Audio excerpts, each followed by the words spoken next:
സഹോദരന്മാരെ അവരുടെ കഴിവിന് വിട്ടും കൊടുക്കല്ല, സഹോദരിമാരെ അവരുടെ ഷോയ്ക്കും വിട്ടുകൊടുക്കല്ല, അവരെ പഠിപ്പിക്കണം എന്ന് പറഞ്ഞിട്ടാണ് താഴോട്ടുള്ള ഭാഗത്തിൽ. പിന്നെ ഇനി അടുത്തത് ദൈവദാസന്മാരെ ശുശ്രൂഷകർക്കുള്ള ഉപദേശമാണ്. ഇത് നമുക്കൊക്കെ അറിഞ്ഞിരിക്കേണ്ട ഭാഗവുമാണ്. കണ്ടിന്യൂസ് ആയിട്ട് പഠിച്ചു വരുന്നതുകൊണ്ട് ഇന്ന് 3-ാം അധ്യായം ചിന്തിക്കാം. ഒരുവൻ അധ്യക്ഷസ്ഥാനം കാംക്ഷിക്കുന്നുവെങ്കിൽ നല്ല വേല ആഗ്രഹിക്കുന്നു എന്നുള്ളത് വിശ്വാസയോഗ്യമാകും. ഇവിടെ എഴുതിയിരിക്കുന്ന ഒരാൾ ദൈവദാസൻ, അധ്യക്ഷസ്ഥാനം, ഷെപ്പേർഡ്, ഇടയൻ, ഓവർസിയർ, പാസ്റ്റർ, അല്ലെങ്കിൽ ലാറ്റിനിൽ മൂലഭാഷയിലൊക്കെ എഴുതിയിരിക്കുന്നത് വികാരാണ്. BC എന്നൊക്കെ പറഞ്ഞ് അച്ഛന്മാരെ റെഫർ ചെയ്യുന്ന നമുക്ക് കാണാമല്ലോ ഒരു വികാർ. അതിൻ്റെ ലാറ്റിൻ ടേം. അവരുടെ ഇംഗ്ലീഷിൽ അത് പറയുമ്പോൾ POC നമുക്കറിയത്തില്ല, പാസ്റ്ററൽ ഓറിയൻറ്റേഷൻ സെൻറ്റർ. ഈ വികാറിനെ അച്ഛന്മാരെ ട്രെയിൻ ചെയ്യുന്ന സെൻറ്ററാണ് പാസ്റ്ററൽ ഓറിയൻറ്റേഷൻ സെൻറ്റർ, POC. അല്ലെങ്കിൽ അവർ പബ്ലിഷ് ചെയ്യുന്ന ബൈബിളാണ് POC ബൈബിൾ നേരിട്ടിരിക്കും. നമ്മുടെ POCയുടെ ട്രെയിനിങ് സെൻറ്റർ ഇവിടെ തൊട്ടടുത്ത പാലാരിവട്ടം മേൽപ്പാലത്തിൻ്റെ അപ്പുറമാണ്, നിങ്ങൾക്കറിയാമല്ലോ. അപ്പം ഞാൻ പറഞ്ഞത് അതിൻ്റെ Latin word vicar, English word pastor, shepherd, എഡയൻ, ചില ട്രാൻസ്ലേഷൻ ഓവർസിയർ. അപ്പോൾ ഒരു സഭ, ബൈബിൾ വെളിപ്പാട് പുസ്തകത്തിലെ ഭാഷയിൽ പറഞ്ഞാൽ to the messenger of the church, ഓരോ സഭയുടെ ദൂതന്മാരോട് യേശു പറയുന്ന ഭാഗങ്ങൾ, നിൻ്റെ സഭയിൽ അല്ലെങ്കിൽ നിന്നിൽ ഞാൻ ഇന്നത്, ഈ സഭയിൽ ഞാൻ ഇന്ന കുറവ് കാണുന്നു, ഇന്നത് നല്ല സ്വഭാവമാണെന്നൊക്കെ പറയുന്നത് നമുക്കറിയാം. To the messenger of the church. അപ്പം സഭയുടെ അധ്യക്ഷൻ, ഓവർസിയർ, പാസ്റ്റർ, എഡയൻ, എങ്ങനെ വേണമെങ്കിലും അതിന് പറഞ്ഞു. ആ അധ്യക്ഷൻ എങ്ങനെ ആയിരിക്കണം എന്നാണ് ഇവിടെ എഴുതിയിരിക്കുന്നത്. അധ്യക്ഷൻ ഭരിക്കുവാൻ മാത്രമല്ല, എല്ലാം ഒന്നിച്ച് കോർഡിനേറ്റ് ചെയ്യണം, അഡ്മിനിസ്ട്രേറ്റ് ചെയ്യണം, വചനപ്രകാരം ഡിസിപ്ലിൻ ചെയ്യണം എന്ന് കിടക്കുമ്പോൾ തന്നെ ഭയപ്പെടുവാൻ യോഗ്യനാരാ? ദൈവമാണ്. ഇന്ന് നമ്മൾ പലപ്പോഴും കണ്ടുവരുന്നതാ ഇംഗ്ലീഷ് രീതി കോപ്പി ചെയ്ത്. ഫാദർ എന്ന് നമ്മൾ ആരെയും വിളിക്കല്ല എന്ന് ബൈബിൾ പറയുന്നു. പിതാവ് ഒരുവനേ ഉള്ളൂ. അതുകൊണ്ട് അച്ഛന്മാരാണെങ്കിലും ആരെയും ഫാദർ എന്ന് വിളിക്കാൻ ബൈബിൾ അനുവദിക്കുന്നില്ല. തിരുവചനം എല്ലാ ട്രാൻസ്ലേഷൻ പിതാവ് ഒരുവനേ ഉള്ളൂ, ആരെയും പിതാവേ എന്ന് വിളിക്കല്ല എന്ന് ബൈബിൾ പറയും. ആ വാക്യം നമുക്കറിയാം. അതുപോലെ തന്നെ പല പാസ്റ്റേഴ്സും റെവറൻറ്റ് എന്നവരെ തന്നെ വിശേഷിപ്പിക്കുന്നുണ്ട്. റെവറൻറ്റിൻ്റെ സങ്കീർത്തനത്തിൽ നിന്ന് എടുത്തൊന്ന് വായിച്ചേ. സാംസ് 111 verse 9, 111 സങ്കീർത്തനം, അതിൻ്റെ 9ാമത്തെ വാക്യം. 10 ഇംഗ്ലീഷിൽ 9. അവൻ തന്റെ ജനത്തിന് വീണ്ടെടുപ്പ് അയച്ചു തന്റെ നിയമത്തെ എന്നേക്കുമായി കൽപ്പിച്ചിരിക്കുന്നു. അവന്റെ നാമം വിശുദ്ധവും ഭയങ്കരവുമാകും. വലിയവനായ ദൈവത്തെ പറ്റി പറയുക, അവൻ്റെ നാമം holy and reverend is his name. English ബൈബിളിൽ അവിടാണ് ഒറ്റ സ്ഥലമേ ഉള്ളൂ വിശുദ്ധ വേദപുസ്തകത്തിൽ റെവറൻറ്റ് എന്ന് എഴുതിയിരിക്കുന്ന ഒരേ ഒരു ഭാഗമേ ഉള്ളൂ ഇംഗ്ലീഷ് ബൈബിളിൽ. ഇതാണ് 111:9 ഇംഗ്ലീഷ് ബൈബിൾ, 10 മലയാളം. അപ്പോൾ ഇത് ആരുടെ പര്യായ പദമാണ്? ഭയപ്പെടുവാൻ യോഗ്യൻ എന്നാണ് എൻ്റെ ഇംഗ്ലീഷ്. നമുക്ക് മലയാളത്തിൽ ദൈവദാസന്മാരെ വിശേഷിപ്പിക്കുന്ന കാണാം റവ, ഷോർട്ടായിട്ട്. ഇംഗ്ലീഷിൽ REV. ഏതെങ്കിലും ഒരു ദൈവദാസൻ റവാന്നോ റെവറൻറ്റെന്നോ അല്ലെങ്കിൽ ഇംഗ്ലീഷിൽ REV എന്നൊക്കെ ഇട്ട് കഴിഞ്ഞാൽ ആ ദൈവദാസൻ ഈ വാക്യം ഒന്ന് കാണിച്ചു കൊടുക്കണം. ദൈവത്തിൻ്റെ പേരെടുക്കാൻ ശ്രമിച്ച ഒരു പ്രധാന ദൂതനുണ്ട്, ലൂസിഫർ. അവനെ ദൈവം എന്ത് ചെയ്തു? ദൈവത്തിൻ്റെ സിംഹാസനത്തിൻ്റെ മേളിൽ അവൻ്റെ സിംഹാസനം കയറ്റി വെക്കണം എന്ന് പറഞ്ഞതിന് ആ ഒരു ചിന്ത വന്നപ്പോൾ ദൈവം അവനെ അടിച്ച് അവൻ്റെ കൂടെ സപ്പോർട്ട് ചെയ്ത കുറേ ദൂതന്മാരെ ദൈവം എന്ത് ചെയ്തു? അടിച്ച് സ്വർഗത്തിൽ നിന്ന്. ആ പിശാചാണ് ഇപ്പോഴും ദൈവത്തിന് ഒരു വ്യക്തിയും ദൈവത്തിൻ്റെ അടുത്ത് വിടത്തില്ലെന്ന് പറഞ്ഞ് മത്സരിച്ച് നടക്കണം. ആരെങ്കിലും ദൈവത്തിൻ്റെ അടുത്തോട്ട് ഉയരണം, ദൈവത്തെ പോലാകണം, ദൈവത്തിൻ്റെ പദം അല്ലെങ്കിൽ ദൈവത്തിൻ്റെ നാമം എടുക്കണം, ദൈവത്തിൻ്റെ സ്ഥാനം എടുക്കണം എന്ന് ആഗ്രഹിച്ചാൽ അത് അതേ പിശാചിൻ്റെ ആത്മാവിനാലാണ്. അതുകൊണ്ട് ആരെങ്കിലും അവരുടെ അറിവില്ലായ്മ കൊണ്ടായിരിക്കും പല ദൈവദാസന്മാരും. ഞാൻ ഓർക്കുന്നു, പപ്പയൊക്കെ പണ്ട് വചനം പഠിപ്പിച്ചപ്പോൾ പല ദൈവദാസന്മാരോടൊക്കെ ഈ കാര്യം പറഞ്ഞപ്പോൾ ചിലർ അഹങ്കരിച്ച് നിന്നു. പക്ഷേ ഒത്തിരി പേര് അയ്യോ ഞാനിപ്പോഴാ ആ വിഷയം ഓർത്തതല്ലേ മനസ്സിലായത്, അവരവരുടെ പേരിൽ നിന്ന് അത് ആ സ്ഥാനം അല്ലെങ്കിൽ ആൾക്കാർ വിളിക്കാൻ ഇഷ്ടം. ദൈവദാസന്മാരും അറിയാതെ അങ്ങ് എന്ത് ചെയ്യും, പൊങ്ങിപ്പോകുന്നതാ. ആൾക്കാർ അവസാനം പാസ്റ്ററായി, പിന്നെ റെവറൻറ്റായി. അവർ വിചാരം ഈ വലിയ പാസ്റ്ററിൻ്റെ പേരാ, അതിന് അപ്പോസ്റ്റലെന്നോ ഒന്നും ഇടണ്ട, ദൈവദാസൻ പാസ്റ്റർ എന്ന് വിടണ്ട, ബ്രദറിന് ഇട്ടാൽ മതി. ഇനി ഒരു സഭയുടെ ഇടയനാണെ പാസ്റ്റർ എന്ന് വിളിച്ചോ, അല്ലെ റെവറൻറ്റ് എന്ന് വിളിച്ചാലോ തമ്മിലുള്ള കുഴപ്പം എന്തോ, ദൈവത്തിൻ്റെ നാമം നമ്മൾ ഭയപ്പെടുവാൻ യോഗ്യൻ എന്നാണ് അതിൻ്റെ നാമം. അപ്പം ഈ ഇവിടെ എഴുതിയിരിക്കുന്ന അധ്യക്ഷൻ റെവറൻ്റ് അല്ല, പാസ്റ്റർന്നോ അല്ലെ അധ്യക്ഷനോ ഓവർസിയർന്നോ എന്തോ വെള്ളം വിളിച്ചോ. ഇംഗ്ലീഷ് ബൈബിൾ, പഴയ ഇംഗ്ലീഷ് ബൈബിൾ ബിഷപ്പ് എന്നാണ് എഴുതിയിരിക്കുന്നത്. എല്ലാം ഇതാണ് അർത്ഥം, സഭയുടെ അധ്യക്ഷൻ. അപ്പോൾ സഭയുടെ അധ്യക്ഷൻ എങ്ങനെ ആയിരിക്കണം എന്ന് 2-ാമത്തെ വാക്യത്തിൽ നമുക്കൊന്ന് കാണാം. എന്നാൽ അധ്യക്ഷൻ നിരപവാദിനായി ഏക ഭാര്യയുടെ ഭർത്താവ് നിർമ്മതനും നിരപവാദി എന്ന് പറഞ്ഞാൽ ഒരു കുറ്റമില്ലാത്തവൻ, ബ്ലെയിംലെസ്. എത്രത്തോളം തന്നെ മറ്റുള്ളവരെ ഉപദേശിക്കണ്ടേ, ഉപദേശിക്കുവാൻ യോഗ്യരായിരിക്കണം, ബ്ലെയിംലെസ്. പിന്നെ അതിൻ്റെ കാരണം അന്നത്തെ ഒരു പാസ്റ്ററിനോടൊക്കെ ഇങ്ങനെ പറയണമെങ്കിൽ തിമോത്തിയോസിനോട് പറയുക, നീ പറയണം അധ്യക്ഷൻ ഇങ്ങനെ ആയിരിക്കണം. താഴോട്ട് വരുമ്പോൾ പാസ്റ്ററിനെ സഹായിക്കുന്ന ഡീക്കൺ അല്ലെങ്കിൽ ശുശ്രൂഷകരും ഇങ്ങനെ ആയിരിക്കണം. പിന്നെ തീത്തോസിൻ്റെ അധ്യായത്തിലേക്ക് വരുമ്പോൾ അവിടും എഴുതിയിരിക്കും. തീത്തോസിൻ്റെ അധ്യായത്തിൽ 1-ാം അധ്യായത്തിലും ടൈറ്റസ് ചാപ്റ്റർ 1 അടുത്ത പേജാണ്, അല്ലെ 2 തിമോത്തിയോസ് കഴിഞ്ഞ് ഉടനെ അടുത്ത പേജാണ്. അവിടും ഇത് തന്നെ ആവർത്തിച്ചിട്ടുണ്ട്. അധ്യക്ഷൻ ഇങ്ങനെ ആയിരിക്കണം, ശുശ്രൂഷകർ തന്നെ സഹായിക്കുന്ന ഡീക്കൺ ശുശ്രൂഷകർ ഇങ്ങനെ ആയിരിക്കണം, മൂപ്പന്മാരിങ്ങനെ ആയിരിക്കും. അപ്പോൾ അവിടെ എല്ലാം അവിടും തീത്തോസിലും തിമോത്തിയോസിലും താഴോട്ട് വരുമ്പോൾ പിന്നെയും ആവർത്തിച്ചിരിക്കുന്നു. ഇത്രയും ദൈവസഭയുടെ മധ്യത്തിൽ ഈ 1 തിമോത്തിയോസൊക്കെ എഴുതുന്ന 10-20-30 വർഷം ദൈവസഭ ഉണ്ടായതിന് ശേഷമാണ്. അപ്പോഴും ഈ പല ഭാര്യമാർ, പല ബന്ധങ്ങൾ, വ്യഭിചാര പാപം ഒക്കെ ഉള്ള ദൈവദാസന്മാർ, ക്ഷീണമായ പരിശുദ്ധാത്മാ വിട്ടുപോയ ദൈവദാസന്മാരൊക്കെ എവിടെ ഉണ്ട്? സഭയ്ക്കകത്തോണ്ട്. അല്ലെങ്കിൽ ഇങ്ങനെ പറയേണ്ട വരുമോ? ഇന്ന് പോലും നമ്മുടെ മലയാളി സമൂഹത്തിൻ്റെ ഇടയ്ക്ക് ഇങ്ങനെയൊന്നും പറയേണ്ട ആവശ്യം വരുന്നില്ല. അച്ഛന്മാരെടുത്താണേലും പാസ്റ്റർമാരെടുത്താണേലും ഇങ്ങനെയൊന്നും പറയേണ്ട ആവശ്യം അധികം വരുന്നില്ല. സ്റ്റേറ്റ് വിട്ടു പോയാലുണ്ട്, സ്റ്റേറ്റ് വിട്ടു പോയാൽ ഭയങ്കരമായിട്ടുണ്ട്. ഞങ്ങൾ പല വിഷയത്തിനകത്ത് ഇടപെട്ടിട്ടുണ്ട്. പല വിഷയത്തിൽ പല ദൈവദാസന്മാരെ ശുശ്രൂഷയിൽ നിന്ന് മാറ്റി നിർത്തേണ്ടി വന്നിട്ടുണ്ട്.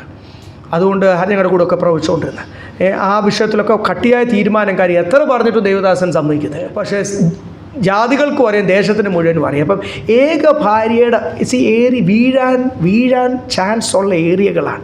ഒത്തിരി പേരോട് ഇടപെടുന്നില്ല, ഒത്തിരി ഫാമിലികളെ കൗൺസിൽ ചെയ്യുന്നില്ല, ഒത്തിരി പേരെ വിസിറ്റ് ചെയ്യുന്നില്ലേ. അതിനെ കർത്താവ് പറഞ്ഞിരിക്കുന്നത്, നീ വിസിറ്റ് ചെയ്യുമ്പോൾ എങ്ങനെ വിസിറ്റ് ചെയ്യണം? ഒറ്റയ്ക്ക് പോകല്ല. ഈ ഒറ്റയ്ക്ക് പോയി വിസിറ്റ് ചെയ്യാൻ പോകുമ്പോഴാണ് ഈ കുഴപ്പം. ഇതൊരു എത്ര വർഷമായിട്ടൊരു കൗൺസിലിംഗ് സെൻ്ററാണ്. നേരത്തെയും ഒക്കെ കൗൺസിലിങ്ങിന് ആൾക്കാർ വരുമായിരുന്നു. നേരത്തെ ഉണ്ടായിരുന്ന ഭവനത്തിൽ അതിന് വേണ്ടി ഒരു റൂം തന്നെ ഉണ്ടായിരുന്നു. AC എയർ കണ്ടീഷൻ ചെയ്ത് കാപ്പറ്റൊക്കെ ഇട്ട് മാറ്റി വെച്ചിട്ടുണ്ടായിരുന്നു. അന്ന് ഈ ഹോൾ പണിതിട്ടില്ലായിരുന്നു. അപ്പം കൗൺസിലിങ്ങിന് ഇവിടെ എവിടെ ഒരു ചെറുപ്പക്കാരി സഹോദരി വന്നാൽ, ഒരു കുടുംബം വന്നാൽ ഉടനെ വൈഫും ഞാനിവിടെ ഒന്നിച്ച് വരത്തുള്ളൂ. ഞാൻ സോഫിയും വിളിക്കും. കാരണം വേറെ ഒന്നുമല്ല, ബൈബിൾ അതാ പറയുന്നത്. സഹോദരന്മാർ മാത്രമാണ്, ആരെങ്കിലും സ്ട്രേഞ്ചേഴ്സ് ആണെങ്കിൽ മാത്രമേ ഞാൻ വന്ന് ഇവിടെ ഇരിക്കത്തുള്ളൂ. അതുകൊണ്ട് വീഴാൻ നമ്മളായിട്ട് എന്ത് ചെയ്യില്ല, ഒരു അവസരം. ഒത്തിരി ദൈവദാസന്മാരെ ആ കാര്യത്തിന് ഉപദേശിച്ചിട്ടുണ്ട്. പല ദൈവദാസന്മാർ ഒറ്റയ്ക്ക് പോയി വിസിറ്റ് ചെയ്ത് ആൾക്കാർ നാട്ടുകാർ ഉടനെ അടുത്ത ദൈവദാസനെ അറിയിക്കും. അങ്ങനെ എന്നെ അറിയിച്ചിട്ടുണ്ട്. ഒരു ദേവദാസൻ എപ്പോഴും അവിടെ ചെല്ലുന്നു എന്ന് പറഞ്ഞു. അങ്ങനെ ഞാൻ ആ ദൈവദാസനോട് പറയേണ്ടി വന്നു. ഒരു ദൈവദാസനെയൊക്കെ ഉപദേശിക്കുമ്പോൾ ഒരു ഈഗോ ഉണ്ടല്ലോ, അവർ പെട്ടെന്ന് അത് സമ്മതിക്കത്തില്ല. എങ്കിലും താനും ഞാൻ ഇപ്പോഴും ഓർക്കുന്നു, ഇപ്പോഴും ആ ദൈവദാസനുമായിട്ട് നല്ല ബന്ധമുണ്ട്. ആ വിഷയത്തിലൊക്കെ തീരുമാനമെടുത്ത് ഇതൊക്കെ പ്രായമുള്ള ദൈവദാസന്മാർ ഉപദേശിക്കേണ്ട വിഷയം. തിമോത്തിയോസിനോട് പറയുക, നീ എന്ത് ചെയ്യണം? ഈ വിഷയത്തിലൊക്കെ ദൈവദാസന്മാർ ഉപദേശിക്കണം. ഈ വിഷയത്തിലും ക്ലീൻ ആയിരിക്കണം. പിന്നെ അടുത്തത് നിർമ്മതൻ, ഒരു കൺട്രോളുള്ളവനും വളരെ സൗമ്യതയുള്ളവനും. യെസ്, അജിതേന്ദ്രിയൻ, ജയാജീവിതം നയിക്കുന്നവൻ, ഇല്ലേ? സ്തോത്രം. ദൈവദാസൻ അങ്ങനെ ആയിരിക്കണം. സുശീലനും, നല്ല ബിഹേവിയർ. ഹോസ്പിറ്റബിൾ, അല്ലെങ്കിൽ മറ്റുള്ളവരെ സ്നേഹിക്കുവാനും കരുതുവാനും മനസ്സുള്ളവനായിരിക്കണം ഒരു ദൈവദാസൻ. താഴോട്ട് വരുമ്പോൾ മൂപ്പന്മാരും അങ്ങനെ തന്നെ ആയിരിക്കണം. ഇതേ ലിസ്റ്റ് താഴോട്ട് എഴുതിയിട്ടുണ്ട്.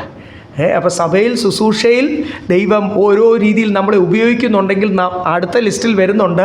നമ്മൾ അടുത്ത ആഴ്ച അതിനെപ്പറ്റി കൂടുതൽ ഡീറ്റെയിൽ ആയിട്ട് ചിന്തിക്കാം. അവിടും എഴുതിയിട്ടുണ്ട്, മൂപ്പന്മാരും അവരുടെ കുടുംബങ്ങളും ഇങ്ങനെ തന്നെ ആയിരിക്കണം എന്ന് വളരെ വ്യക്തമായിട്ട്. മറ്റുള്ളവരെ ഒന്ന് ഹെൽപ്പ് ചെയ്യുവാൻ, അവരെ കരുതുവാൻ, അവരെ കെയർ ചെയ്യുവാൻ, വിഷമമുള്ള ഭവനത്തിൽ പോകുവാനൊക്കെ ഒരു കാലമുണ്ടായിരുന്നു. അങ്ങനത്തെ ഭവനങ്ങൾ കണ്ടുപിടിച്ച് ദൈവദാസന്മാരും കുടുംബങ്ങളും വിസിറ്റ് ചെയ്യുന്ന ഒരു കാലം ഉണ്ടായിരുന്നു. ഞാൻ നിങ്ങളെ ഓർപ്പിച്ചില്ലേ, ഈ പട്ടണത്തിൽ പല ദൈവമക്കൾ ദൈവദാസന്മാരവരെ വിസിറ്റ് ചെയ്യത്തില്ല, വിസിറ്റിംഗ് ഇല്ല. ഈ സ്റ്റേജിൽ കാണുമ്പോൾ ലൈവ് റെക്കോർഡിങ്ങും ഉണ്ടായിരിക്കും. സ്റ്റേജിൽ കാണുമ്പോഴുള്ള ഇത് മാത്രമേ ഉള്ളൂ. പിന്നെ ആ വിശ്വാസി കടം കയറി കിടക്കുവാണോ, ആ വിശ്വാസിയുടെ ജീവിതത്തിൽ കുടുംബ പ്രശ്നമുണ്ടോ, മക്കൾ ഓരോ രീതിയിൽ പോകുവാണോ, അതൊന്നും ദൈവദാസനാരുണ്ട്. പിന്നെ അടുത്ത ഞായറാഴ്ചയോ മീറ്റിംഗ് സമയത്തിലോ പുള്ളിയെ ഫ്ലാഷ് ലൈറ്റിൻ്റെ ഫ്രണ്ടിൽ കാണാം. ലൈറ്റ്സൊക്കെ ഫോക്കസ് ലൈറ്റിൻ്റെ ഫ്രണ്ടിൽ നല്ല ബ്രൈറ്റായിട്ട് നല്ല വസ്ത്രമൊക്കെ ഇട്ട് ദേവദാസിനെ അവിടെ കാണാം. പിന്നെ അത്രയോ, അല്ലാതെ ഒരു വിഷയത്തിനകത്ത് എത്ര പേര് കണ്ണുനീരോടുകൂടി വേദനയോടുകൂടി ഞങ്ങളൊക്കെ വിസിറ്റ് ചെയ്തപ്പോൾ ഞാൻ നിങ്ങളോട് പറഞ്ഞിട്ടുള്ളതല്ലേ, കരഞ്ഞു പോയി. 7 വർഷമായി ഞങ്ങളുടെ ദേവദാസൻ ഇന്നേ വരെ. പറഞ്ഞ വ്യക്തി ഒരു വലിയ ഡോക്ടറാണ്, സീനിയർ ഡോക്ടറാണ്, ഒരു ഹോസ്പിറ്റലിൻ്റെ അഡ്മിനിസ്ട്രേറ്ററാണ്. അത്രയും വലിയ ആളായിട്ട് പോലും ആ ദേവദാസൻ എന്തിയിട്ടില്ല. ഞാൻ വലിയ ആളെന്നല്ല ഞാൻ പറഞ്ഞത്, ആ വ്യക്തി എന്നോട് ആ ഡോക്ടർ പറഞ്ഞത് എന്നെ പോലും മൈൻഡ് ചെയ്യത്തില്ല, എന്നേക്കാൾ വലിയ ടീംസ് ഇവിടെ ഉണ്ട് ടൗണിൽ, അവരുടെ വീടുകൾ ചിലപ്പോൾ ഒന്ന് പോകുന്നു. കണ്ണീരോട് കരഞ്ഞു പോയി, അവരുടെ കണ്ണ് നിറഞ്ഞു പോയി. 7 വർഷമായി ഒരു ദേവദാസൻ ഞങ്ങളുടെ ദേവദാസൻ ആരും ഞങ്ങളുടെ വീട്ടിൽ വന്നിട്ടില്ല എന്ന് പറഞ്ഞു. ഇത് ഓരോരുത്തരുടെ നമ്മൾ ഇറങ്ങുന്നില്ലല്ലോ, ഇറങ്ങി ഓരോ ഭവനങ്ങൾ ചെല്ലുമ്പോഴല്ലേ, ഇതൊരു കുടുംബമല്ലേ. അപ്പോൾ ഇവിടെ എഴുതിയിട്ടില്ലേ, എന്തോ അവിടെ എഴുതിയിരിക്കുന്ന ഹെൽപ്പിംഗ് അല്ലെങ്കിൽ ലവിങ് കെയറിങ് ഹോസ്പിറ്റബിൾ ഇല്ലേ, അതിഥി പ്രിയനായിരിക്കണം. നമുക്ക് ഈ പട്ടണത്തിലെ ദേവദാസന്മാരെല്ലാം ഓർത്ത് പ്രാർത്ഥിക്കാം. ഒന്ന് ഇറങ്ങി അവരായിരിക്കുന്ന ശുശ്രൂഷ നിമിത്തമുള്ള സ്ഥാനമല്ലേ ഉള്ളൂ, ശുശ്രൂഷയിൽ ദൈവം അനുഗ്രഹിച്ച അനുഗ്രഹമല്ലേ ഉള്ളൂ.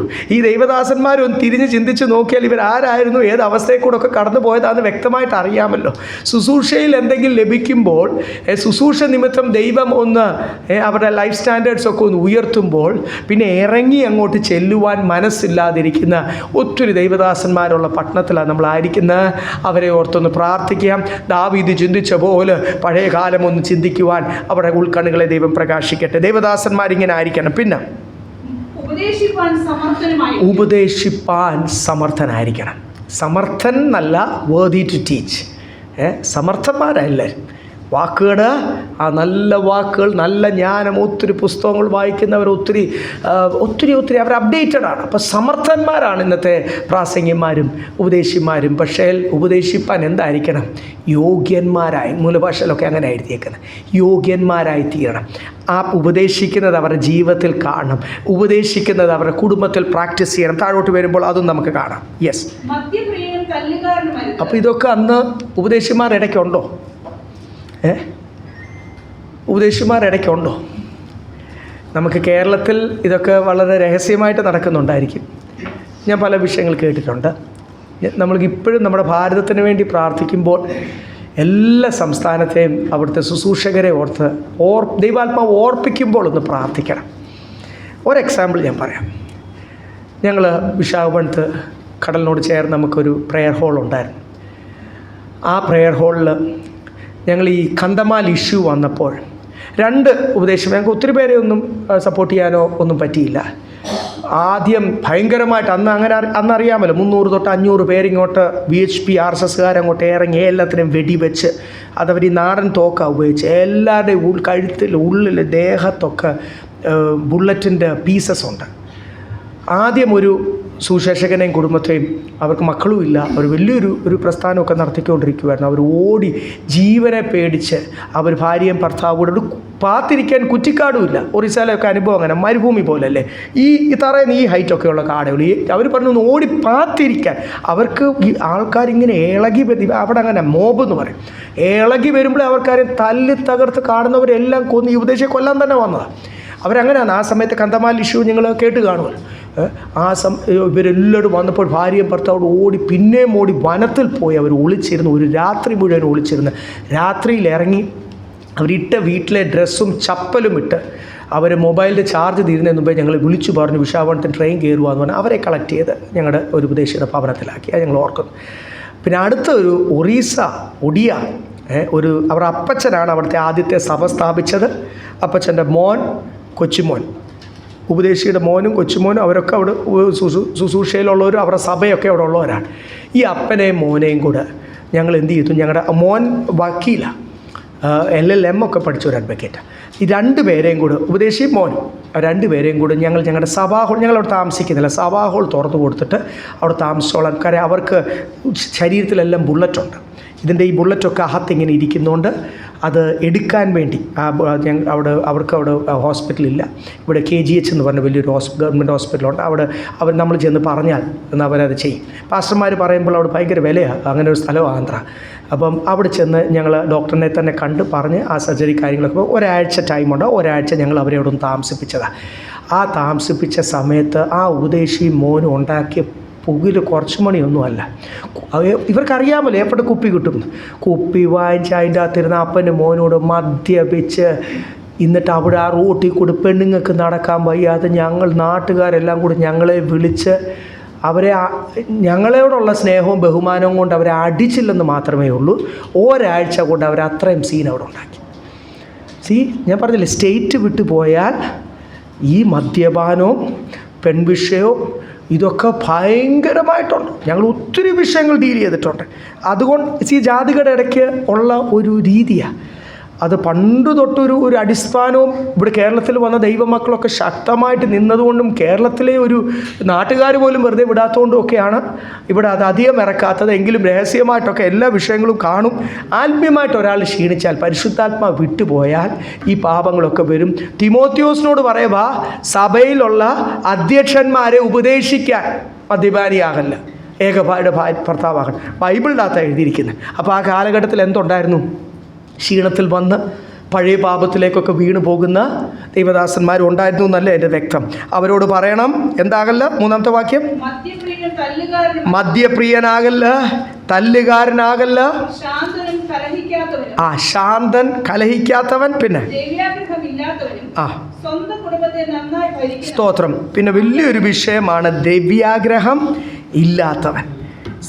ഒരാളുടെ ജീവിതത്തിൽ ദ്രവ്യാഗ്രഹം വന്നാൽ, ദൈവദാസന്മാർ ആത്മീയമായിട്ട് ആദ്യം എല്ലാവരും സമർപ്പിക്കുന്ന എന്തോ, കർത്താവിൻ്റെ വേലയ്ക്ക് ഇറങ്ങുമ്പോൾ ദൈവം എന്നെ എങ്ങനെ നടത്തുന്നോ അത് മതി. കുറച്ച് ഇതിൻ്റെ കർത്താവിൻ്റെ വേലയിൽ ഇറങ്ങുമ്പോൾ പല സോഴ്സസ് ഉണ്ട്, പല ചാൻസസ് ഉണ്ട്. ആ പാസ്റ്റർ അങ്ങനെ ചെയ്യുന്നു, ഈ പാസ്റ്റർ ഇങ്ങനെ ചെയ്യുന്നു. അപ്പം പല കാര്യങ്ങളൊക്കെ തോന്നും. പലർക്ക് എഴുതി ഇവിടെ ഭയങ്കര പ്രോജക്റ്റാണ്, പ്രവർത്തനമാണ്, പലരും സപ്പോർട്ട് ചെയ്യും. ഈ ദ്രവ്യാഗ്രഹം എല്ലാം കൂടെ അങ്ങോട്ട് വന്നിട്ട് പരിശുദ്ധാത്മാവ് അങ്ങ് വിട്ടുപോകും. പിന്നെ പുള്ളിയുടെ പ്രസംഗം എന്തായിരിക്കും? നിന്നെ ലോകത്തിൽ വലിയവനാക്കും, ലോകത്തിലെ ഉയർച്ച, ലോകം സമ്പാദിക്കാൻ. ഞാൻ വളരെ വിഷമത്തോട് പറയുക, ഇവിടുത്തെ കൊച്ചിയിലെ ടൗൺ പാസ്റ്റേഴ്സ് ഉണ്ട്, വെസ്റ്റ് കൊച്ചിയുണ്ട്, ഈസ്റ്റ് കൊച്ചിയുണ്ട്, ഒത്തിരി പാസ്റ്റേഴ്സ് അസോസിയേഷൻ ഉണ്ട്. ഇതെല്ലാം കൂടെ ഉള്ള ഒരു ഗ്രൂപ്പും ഉണ്ട്. എന്നെ അതിൻ്റെ അടുത്ത് ചേർത്തിട്ടുണ്ട്. ഞാൻ സൈലൻറ്റ് ലിസണറാണ്. എല്ലാ ആഴ്ചയും ഞാൻ എൻ്റെ പ്രസംഗം അതിൻ്റെ അടുത്ത് ഷെയർ ചെയ്യും. അത് ഞാൻ ചെയ്യുന്നുള്ളൂ. എല്ലാ ഗ്രൂപ്പിലും, എല്ലാ പാസ്റ്റേഴ്സ് അസോസിയേഷനിലും പ്രസംഗം ഷെയർ ചെയ്യും, ബൈബിൾ ക്ലാസ് ഷെയർ ചെയ്യും. വചനം കേൾക്കട്ടെ, ഉണരട്ടെ എന്ന് വിചാരിച്ചു. ഇതുവരെ എന്നെ തടഞ്ഞിട്ടില്ല. അതിന് മറ്റവരെല്ലാം അതിൻ്റെ പ്രസംഗം ഷെയർ ചെയ്യാനല്ല, അതിൻ്റെ അകത്ത് ശരിക്കും ഓരോരുത്തരുടെ മീറ്റിങ്സും സഭാകാര്യങ്ങളും സ്ഥിരം എല്ലാ ആഴ്ചയും വരുന്നതാണ്. എങ്ങനെയാണ് ഫണ്ട് റേസ് ചെയ്യുന്നത്, എങ്ങനെയാണ് TDS അല്ലെങ്കിൽ ഫണ്ട് റേസ് ചെയ്യുന്ന പണം ടാക്സ് എക്സംഷൻ കിട്ടുന്നത്, അതിനുവേണ്ടി സംസാരിക്കുന്ന വക്കീൽമാരുടെ അഡ്രസ്സ്, അതിനുവേണ്ടി സംസാരിക്കുന്ന അവരാരെയൊക്കെ കണ്ടു, കോടതിയിൽ നമ്മൾ എന്തൊക്കെ പ്രസൻറ്റ് ചെയ്യണം, ഗവൺമെൻറ്റെതിരെയുള്ള പോരാട്ടം, ചർച്ചസിനെ അംഗീകരിക്കണം. ഈ വിഷയങ്ങൾ ഈ കഴിഞ്ഞിടയ്ക്ക് ഇവിടെ സിയാലിൽ കൂടിയ മീറ്റിംഗ് നിങ്ങൾക്കറിയാം. 2500 പാസ്റ്റേഴ്സ് കൂടിയ മീറ്റിംഗ്. ഗവൺമെൻറ്റെതിരെയുള്ള പോരാട്ടമാണ്, സെൻട്രൽ ഗവൺമെൻറ്റെതിരെയുള്ള. വേറൊന്നുമല്ല, ചർച്ചിനെ അംഗീകരിക്കണം, നമുക്ക് വരുന്ന ഫണ്ട്സ് ഗവൺമെൻറ് TDS പിടിക്കുക, ടാക്സ് എക്സംഷൻ, ഇങ്ങനെയുള്ള കാര്യങ്ങൾ. ഇത് വല്ലതും ആണോ ദൈവത്തിൻ്റെ പരിശുദ്ധാത്മാവിൽ ദൈവദാസന്മാർ അന്യോന്യം ദൈവദാസന്മാർ തമ്മിൽ എൻകറേജ് ചെയ്യേണ്ടത്? സീനിയർ പാസ്റ്റേഴ്സ് ഉള്ള ഒരു ഫോറമാണ്, ഗ്രൂപ്പാണ്. ചെറിയ പാസ്റ്റേഴ്സ് എല്ലാവരും അതിനകത്തില്ല. അപ്പം ദൈവദാസന്മാർ തമ്മിൽ ഇതാണോ എൻകറേജ് ചെയ്യേണ്ടത്? ഇവിടെ എഴുതിയിരിക്കുന്ന ദൈവദാസൻ ദ്രവ്യാഗ്രഹിയാകല്ല, ദ്രവ്യമാണ് സകലവിധ ദോഷത്തിനും മൂലം. ഞാൻ ഇൻ കേസ് അങ്ങനെ ആകാതിരിക്കട്ടെ, ദൈവദാസന്മാരെ ഓർത്ത് പ്രാർത്ഥിക്കണേ. ആരും സൂപ്പർമാൻ ഒന്നും അല്ല, മനുഷ്യരാണ്. നിങ്ങളുടെ ദൈവദാസന്മാരെ, നിങ്ങൾക്ക് അറിയാവുന്ന ദൈവദാസന്മാർ വീണു പോകാതിരിക്കാൻ അവർ വീഴുന്ന പ്രത്യേക ഏരിയകളാണ് ഇവിടെ എഴുതിയിരിക്കുന്നത്. പാപവും അല്ലെങ്കിൽ പെൺവിഷയവും ദ്രവ്യവും മദ്യവും ഒക്കെ ഇവിടെ എഴുതിയിട്ടുണ്ടല്ലോ. പരിശുദ്ധാത്മാവല്ല എഴുതിയിരിക്കുന്നത്. ഒരു ദൈവദാസൻ, ഇപ്പം ഞാൻ ഇൻ കേസ് പറയുക ഫോർ എക്സാമ്പിൾ, അല്ലെങ്കിൽ ഏതെങ്കിലും ഒരു ദൈവദാസൻ ഈ കൃപയിൽ നിന്ന് മാറി, കൃപയിലിരിക്കുന്നിടത്തോളം നിങ്ങളെ ഈ ലോകത്തിൽ മക്കളെ നമുക്കൊന്നും വേണ്ട, വല്ല വിധേനയും പൗലോസ് പറഞ്ഞ പോലെ നമുക്ക് എവിടെ പോയാൽ മതി? സ്വർഗത്തിൽ പോയാൽ മതി. എന്തെങ്കിലും കർത്താവ് തരുന്നെങ്കിൽ സ്തോത്രം, തന്നില്ലെങ്കിലും ദൈവത്തിൻ്റെ സമയത്ത് തരുന്നത് മതി. നമുക്ക് പല ആഗ്രഹങ്ങൾ കാണും, ആവശ്യങ്ങൾ കാണും. ദൈവത്തിൻ്റെ സമയത്ത് തരുന്നത് മതി എന്ന് വെക്കുവാൻ ഒരു ദൈവദാസൻ പ്രസംഗിക്കേണ്ടതിൻ്റെ പകരം ഇന്നത്തെ ദൈവദാസന്മാർ, നിങ്ങൾക്ക് അറിയാമല്ലോ പ്രസംഗങ്ങൾ എല്ലാം ഈ മീഡിയയിലെല്ലാം കിടപ്പുണ്ടല്ലോ.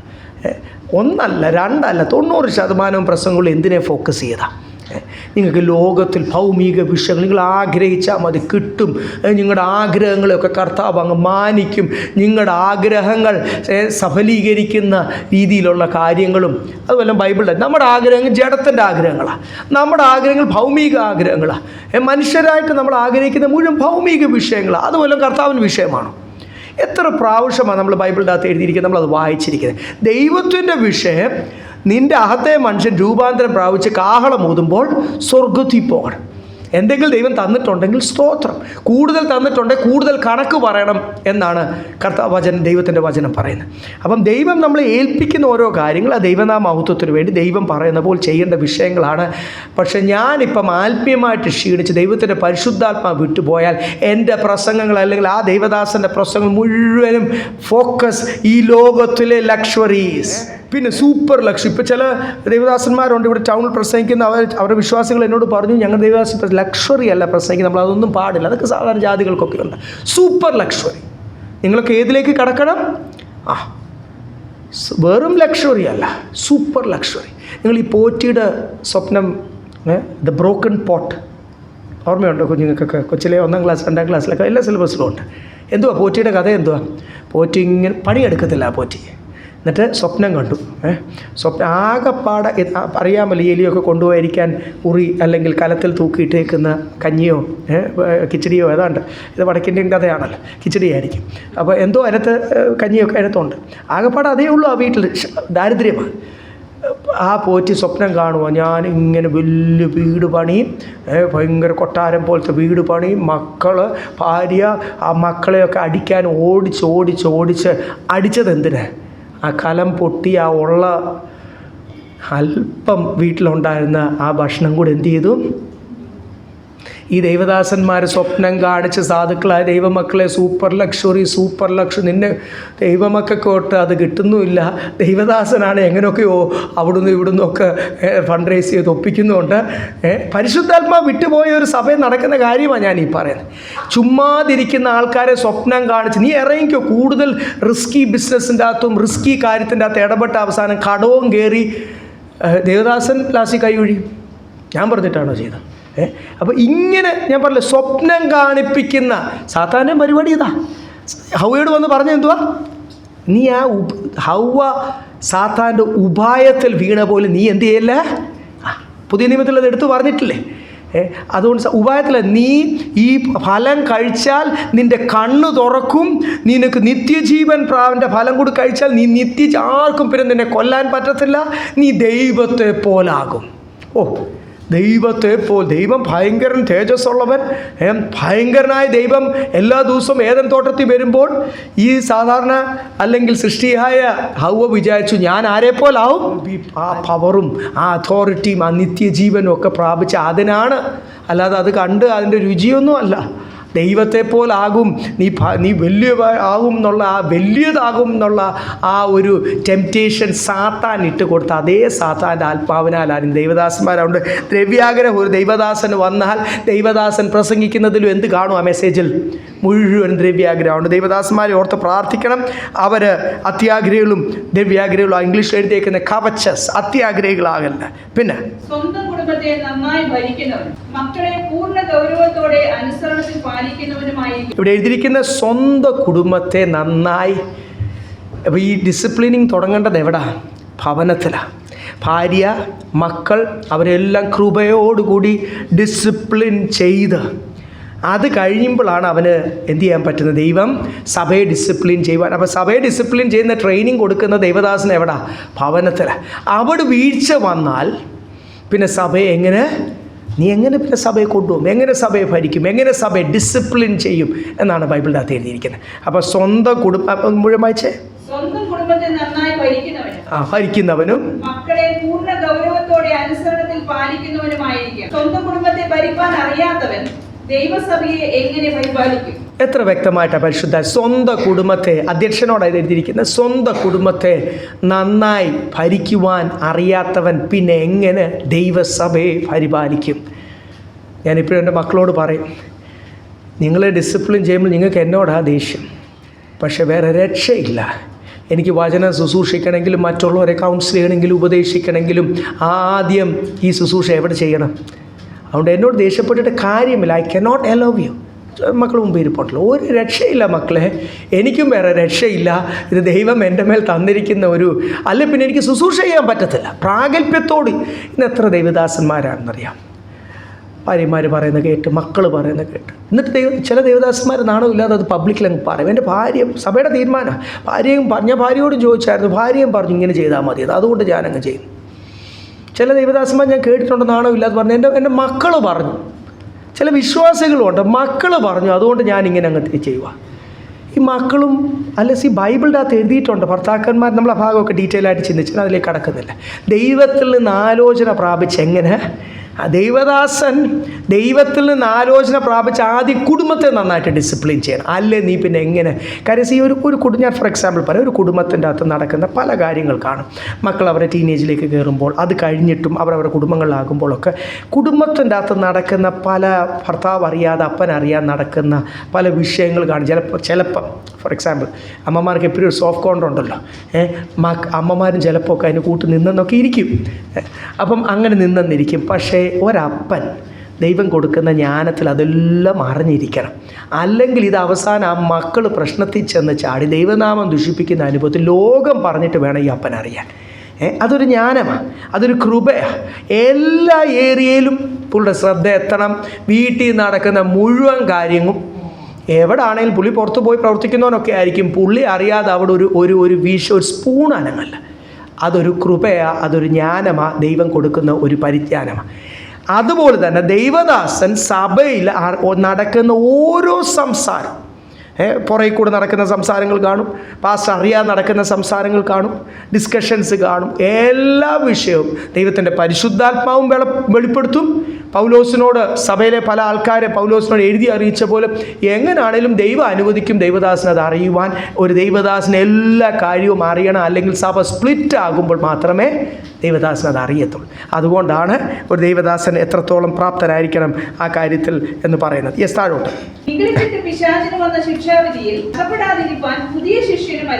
പുതിയ ശിഷ്യനാകുമ്പോൾ പെട്ടെന്ന് ഈ ഒരു അധികാരം, സഭ ഒരു അധികാരം തന്നെയാണ്.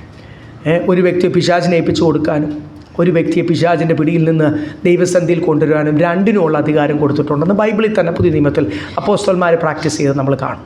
ഒട്ടും അനുസരിച്ചില്ല ആ വ്യക്തിയെ ആർക്ക് ഏൽപ്പിച്ചു കൊടുത്തത് നമുക്ക് കാണുന്നു ബൈബിളിൽ. അതൊക്കെ ദൈവാത്മാവിൻ്റെ പ്രേരണയിലല്ല, നമ്മുടെ ഇഷ്ടത്തിന് ശപിക്കാനും അനുഗ്രഹിക്കാനും ഒന്നുമല്ല. ഇതെല്ലാം ഈ ഒരു ദൈവദാസൻ ചെയ്യുന്ന ശുശ്രൂഷ മുഴുവനും ദൈവത്തോട് ചോദിച്ച് ഉപവാസത്തോടും പ്രാർത്ഥനയോടുകൂടി ദൈവാത്മാവിൻ്റെ പ്രേരണയോടുകൂടി മാത്രമേ പാടുള്ളൂ. അല്ലെങ്കിൽ അറിയാതെ സ്വന്തം തീരുമാനങ്ങളൊക്കെ അതിൻ്റെ അകത്ത് വന്നു പോകും. അപ്പം ഇവിടെ എഴുതിയിരിക്കുന്നത് പുതിയ ശിഷ്യനായാലുള്ള കുഴപ്പം, പെട്ടെന്ന് ഈ അധികാരവും പെട്ടെന്ന് ഈ സ്ഥാനവും ഒക്കെ വരുമ്പോൾ അഹങ്കരിച്ചു പോകും. അതുകൊണ്ട് ഒത്തിരി വർഷങ്ങൾ പ്രായമുള്ള ദൈവദാസന്മാരുടെ കൂടെ നിന്ന് ശുശ്രൂഷ അഭ്യസിച്ച ഒരാളായിരിക്കണം. ഇന്നൊന്നും അങ്ങനെയല്ല നടക്കുന്നത്. തിയോളജിക്കൽ അല്ല സെമിനാരിയിൽ നിന്ന് ഒരു സർട്ടിഫിക്കറ്റ് ഇറങ്ങിയാൽ ഉടനെ സഭ ശുശ്രൂഷ കിട്ടുക. എന്തായാലും വടക്കിന്ത്യയിലൊക്കെ ആണെങ്കിലും പിന്നെ അവിടെ ചെറുപ്പക്കാരൊക്കെ പോയി പ്രവർത്തിക്കത്തുള്ളല്ലോ. ദൈവം പിന്നെ ശുശ്രൂഷയിൽ അവരെ പല കാര്യങ്ങൾ പഠിപ്പിക്കും. എന്തുവായാലും ഇവിടെ എഴുതിയിരിക്കും, നമ്മൾ വായിച്ചു. വീണ്ടും 7-ാമത്തെ വാക്യം.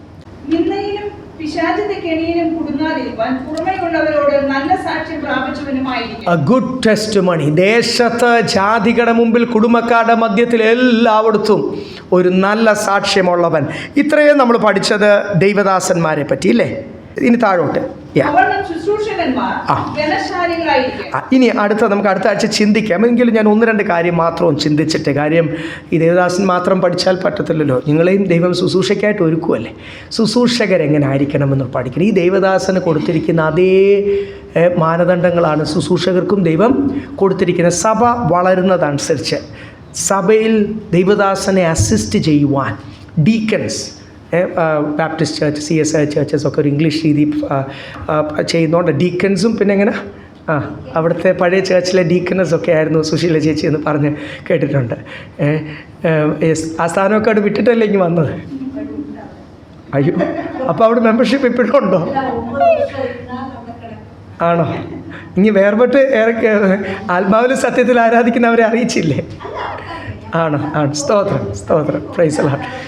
ഓക്കെ, ഡീക്കനും ഡീക്കനസ് എന്നൊക്കെ പറഞ്ഞിട്ട് ബാപ്റ്റിസ്റ്റ് ചർച്ചസിലും CSI ലൂതറൻ മെത്തഡിസ്റ്റ് പ്രൊട്ടസ്റ്റന്റ് ചർച്ചസിലൊക്കെ അങ്ങനെ ഒരു സ്ഥാനം കൊടുക്കുന്നുണ്ട്. മറ്റേ എക്യൂമെനിക്കൽ ചർച്ചസിൽ അങ്ങനെ വിശ്വാസികൾക്കൊരു ശുശ്രൂഷ സ്ഥാനം കൊടുക്കുന്നില്ലല്ലോ. അവർ പഴയ നിയമം അനുസരിച്ച് അച്ഛൻ അല്ലെങ്കിൽ പുരോഹിതൻ മാത്രമേ ഉള്ളൂ, ബാക്കിയുള്ള സാധാ വിശ്വാസികൾ. അത് പഴയ നിയമത്തിലെ പ്രമാണമാണ്.